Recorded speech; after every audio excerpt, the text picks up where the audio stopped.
Do you have any excessive need for everything? Do you frequently feel both attraction and repulsion? Then, I believe you will recognize yourself in these symptoms listed below. Meet the disorganized you. You're constantly anxious and tense. You doubt too much. You experience strong emotions and rage. You are very suspicious of the other person's motives. You worry the other will leave you. You desire to be close to the other, but you are scared to let them in. You worry that the people who are closest to you will damage you. You struggle to put your faith in the other's ability to accept and love you just as you are. You don't show much or any empathy for other people. When you need the other, you say, "I can't live without you." But when you don't, you say, "I don't need anyone." You frequently cause confusion, commotion, or arguments unconsciously. You crave connection and closeness, and you want to start a serious, healthy relationship with your spouse. But you're also frightened of getting wounded again. When you are truly very upset, you show your spouse a lot of love and affection.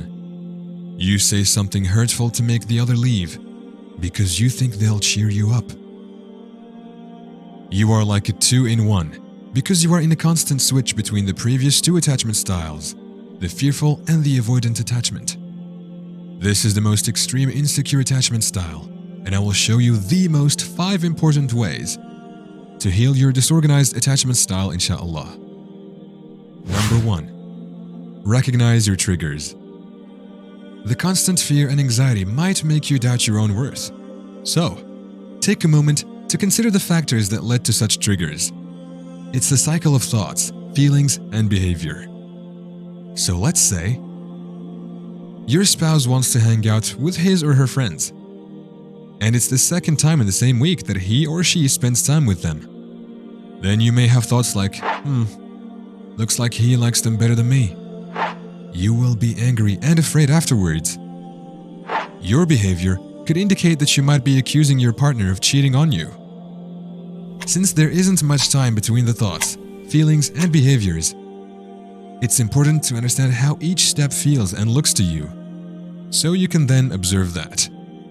Keep a journal and follow these steps. Notice your thoughts. Are you assuming the worst? Do you think your partner is against you? Do you think your spouse is keeping secrets from you? Write it down.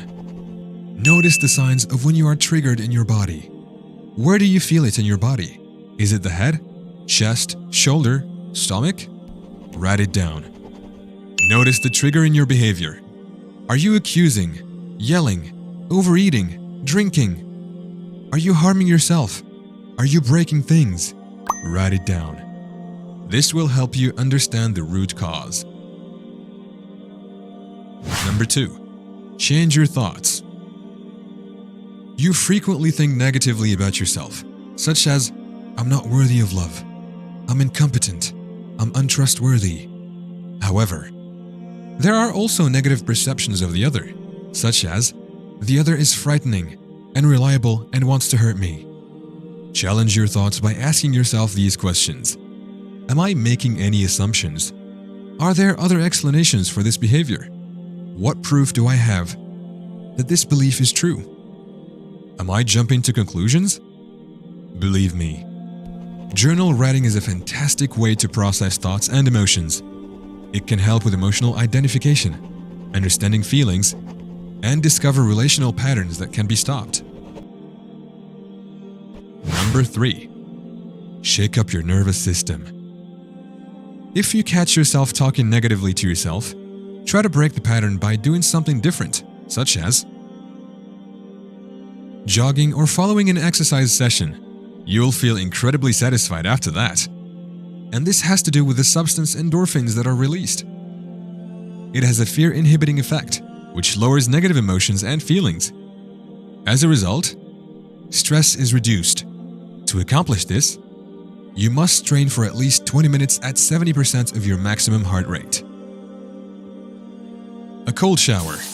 It's worthwhile because taking a cold shower teaches your nervous system to be more resilient to stress, anger, anxiety, frustration, and depression. In the long run, This can lead to you reacting to stressful events more quietly and calmly. The goal is for you to endure for 2 minutes, In Shaa Allah. Number 4. Express your needs. You find it very challenging to communicate your demands to your loved ones because you worry about getting a negative response. You have to communicate these needs to your partner. At first, it's challenging, but the more often you do it, the more liberating it will be for both of you. Using I message to improve your communication. You formulate what you want and what you need. It prevents the other person from taking your comment as an accusation.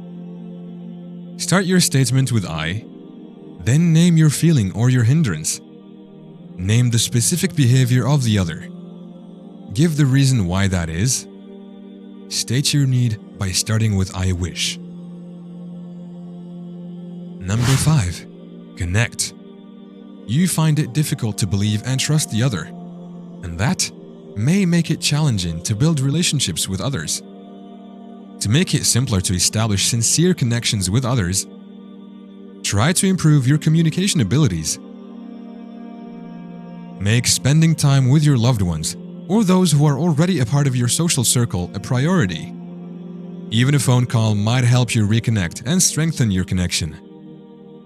Practice giving trust before suspicion. Give your partner trust first and see how it goes.